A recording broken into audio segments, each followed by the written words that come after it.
எங்கள் அம்மாலாம் என்னை திட்டுனா கம்முன்னு இருப்பேன், நான் சாப்பிட மாட்டேன். எங்கள் அம்மா கூப்பிடாத,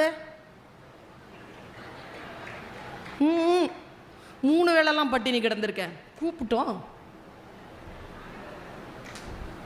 நைட்டு உயிரா மானமா? உயிரோட இருந்தால் தான் மானத்தை பற்றி பேச முடியும். சாரி, சோறு கூட பசிக்குது கேட்டு சாப்பிட்ருக்கேன் நான். எங்கள் அம்மா எடுத்து வச்சுருக்கோம், வந்தால் சாரி கேட்டால் சாப்பிட மாட்டேன்னா சாப்பிடல, பசிச்சா சாப்பிடும். இப்படி வளர்த்தாங்க. ஏன் தெரியுமா? எங்கள் அம்மாவுக்கு 5 பேர், 1 செத்தா 1,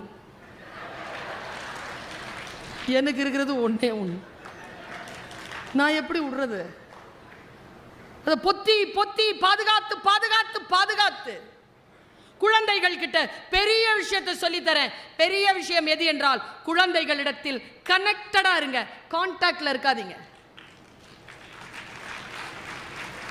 ஒரு நூலை மட்டும் பிரித்து விட்டு போகிறேன். ஒரு நூல் கண்டு இருக்கு, பெற்றோர்கள் எல்லாரும் அதில் சிக்கிக்கிட்டு இருக்கோம்.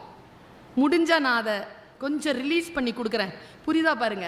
என் பிள்ளை, நான் நிறைய இடங்களில் சொல்றதில்ல, நான் அவன் கோச்சிக்கிறான், ஏமா உனக்கு என்னை பற்றி பேசுறதுக்கு என்னமா இருக்குதுங்கிறான்.